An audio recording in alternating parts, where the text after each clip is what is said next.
Cobalt Protocol has undergone a complete rework, and it's much more fun and much less random. And yes, you actually have to play the game to win now. What's poppin', everyone? It's your boy Levi, and here's everything you need to know about the new Cobalt Protocol. At its core, Cobalt Protocol is basically team deathmatch. It's all about fighting. Both teams start with 40 points. Your objective? Make the other team hit 0. Here's how to drain their points. There are 3 capture points spread across the map. Each one you capture gives you 5 credits. More importantly, when a point is captured by your team, it starts a 40-second timer. When that timer hits 0, the enemy team loses a point. Attempting to capture a point stops this timer, so you'll always be vying for control. The most direct way to drain those points is through kills. Every time you take down an opponent, their team loses a point. You'll want to focus on coordinating with your team to win fights. The parts of the game can be broken down into 3 phases. In phase 1, it's your initial skirmish. All 3 capture points will be active. You'll primarily be fighting over the middle point, as it's the most contested, but don't forget your side ones as well. In phase 2, a mega will spawn, providing 20 credits if you slay it. You'll still need to manage the 3 beacons, so be careful when you take it. And phase 3 is the end game. Gamma spawns, and the capture beacons are reduced to just the middle beacon. Before you queue up for Cobalt Protocol, here's a pre-game tip you'll need to know. In my experience so far, I've found that queuing as 4 people puts you in a separate queue specifically against other 4 stacks. This can lead to longer queue times, so if you're eager to get into the action,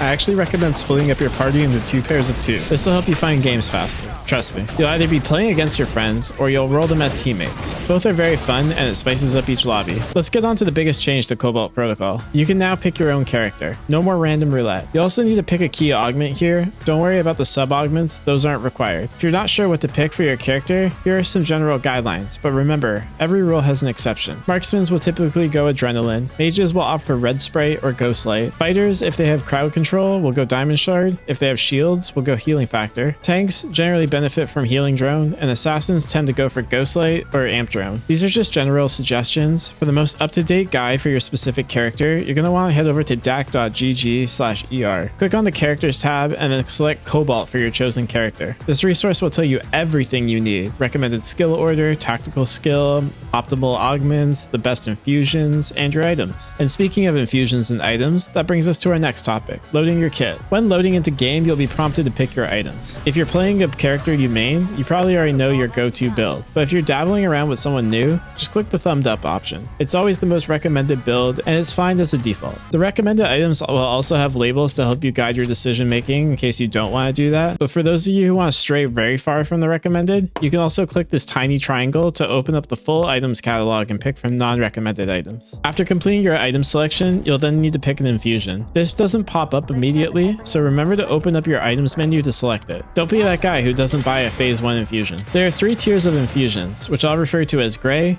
blue, and purple. Gray is the lowest tier, with purple being the highest and most impactful. You get 1 reroll for each infusion choice, and which tier you're presented with is random. Once again, DAC is your best friend for picking infusions. But here are some general guidelines for each tier to get you started. In the gray tier, marksmen like Vigor, mages prioritize skill amp or CDR, fighters look for defense or haste for movement speed, tanks lean towards CDR or defense, assassins benefit from both Vigor and Skill Amp respectively. In the blue tier, marksmen opt for Earthquake, mages will opt for Thorn Shackles or 7N39, fighters are Painkiller, tanks are Painkiller or Thorn Shackles, and assassins are 7N39. And finally, the purple tier, marksmen will opt for Scar Ripper or Valkyrie Drive, mages for Cartlots,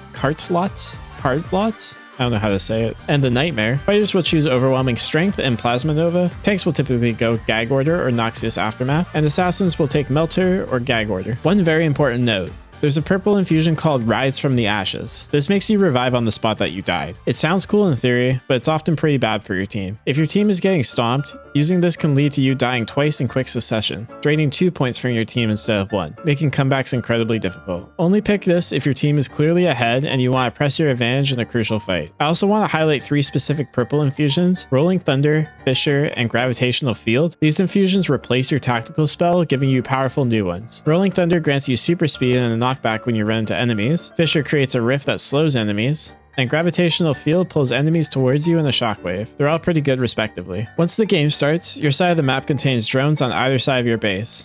These are worth 2 credits and do not respawn. I recommend having your carries take these down for slight extra gold. Simultaneously, you'll want to capture the point on your team's respective side. Assign your tank or your support to do this. And finally, send your last player to the middle to start jockeying for position. If you have a high mobility character, you can try and rush to the middle point and capture it before your opponents arrive. If not, send a character with good poke to start chipping away at your enemies from a distance. Throughout phase 1, your main objective is to focus on securing at least 3 item transitions. Again, use DAC for specific recommendations, but getting these core items online is crucial for your power spike. Critical rule to remember is that leaving base, whether you walk out of it or are pulled out by an ability, means you won't be able to buy items or infusions until your next death, so make sure you get geared up before you step out. You can still, however, go back to base to heal, which is vital for resetting after skirmishes since resting on the ground is incredibly slow. However, be extremely careful about chasing enemies into their base. Their base turret is incredibly strong and will pretty much one-shot any character. Phase 2, Omega spawns. Slaying it provides you 20 credits. Omega will also drop a heal orb after it's been slain, so grab that for some quick recovery. Your second infusion will also unlock, and at this point, you'll need to make a strategic decision. If you're winning convincingly and you feel like your comp has the advantage, save your credits for blood items in phase 3. This allows for a bigger power spike. If you're behind or the game is close, then it's often better to build a 4th or a 5th item transition to help you even the playing field. Also in phase 2, the teleporter will open. It's located at the back of your team's base and is invaluable for flankers and divers to get into the back enemy lines. It zips players to the opposite team's side, but be warned, it does make a ping on the enemy's team's map so they'll know you're coming. Still, it's often worth the risk for easy backline access. And finally, phase 3. This is where you get the option for the 3rd infusion, and crucially, blood items. Blood items make a huge difference. If you have the credits, I highly recommend dying to buy them as soon as the phase is available. You can execute by running into the enemy team's spawn, however, whether an enemy gets a kill credit or not, will still lose your team a point. A welcome change they made in this phase, the capture points will decrease to just 1 middle point. In the past, all 3 points remained active, and teams can win just by macroing 2 points and avoiding fights, which felt pretty bad. Now you have to fight for that final beacon.